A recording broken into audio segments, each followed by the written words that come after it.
Revelation chapter 6, verse 8, I looked and a pale-colored horse appeared. Its rider's name was Death, and Hades came close behind him.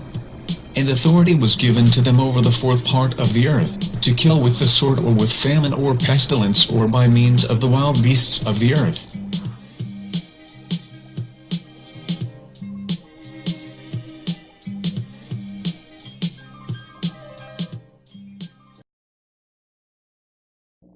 Read the story about a young lady in London who is a lawyer. The article referred to her as Watterson.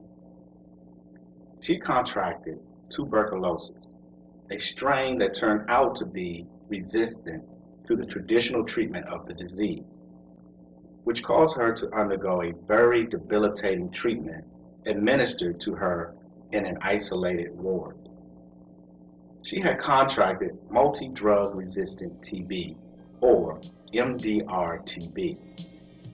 She had to take injections that caused nausea, and she was unable to go out in the sun. The treatment took 19 months, as opposed to the 6 months it normally takes to treat the normal strain of TB using antibiotics. Here's what a doctor with the World Health Organization, or WHO, had to say about this new strain of TB. Quote, "What's so frustrating about that progression is that all drug-resistant TB is a totally man-made disease," end quote. She said, like other bacteria, the TB bug, Mycobacterium, tuberculosis can evolve to fight its way past antibiotic medicines. The more treatment courses patients are given and fail to complete, the stronger and more widespread the resistance becomes.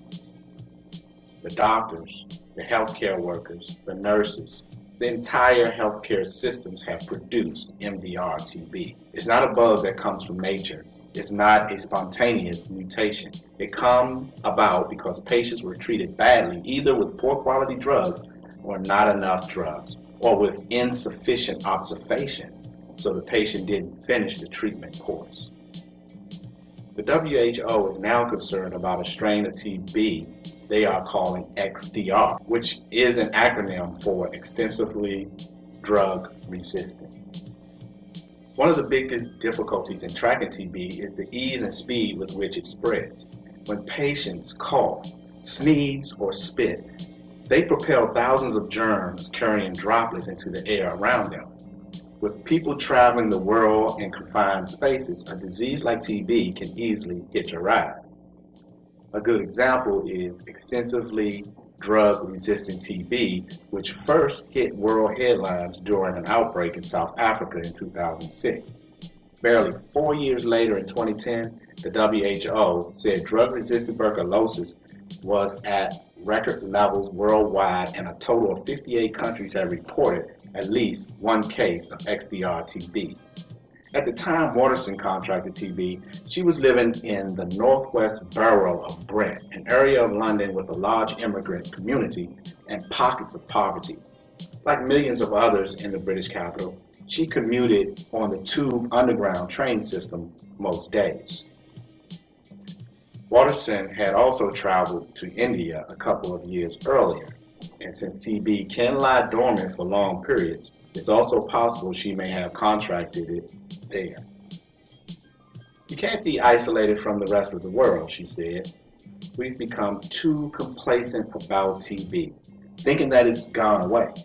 But the reality is that until it goes away in the developing world, it's not going away anywhere."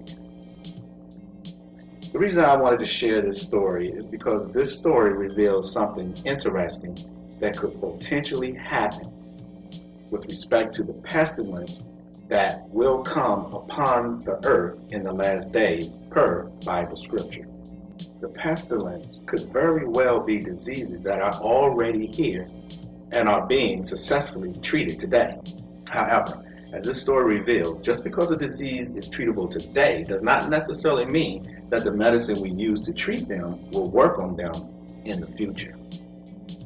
I found that very interesting. Thanks for watching. Peace and love.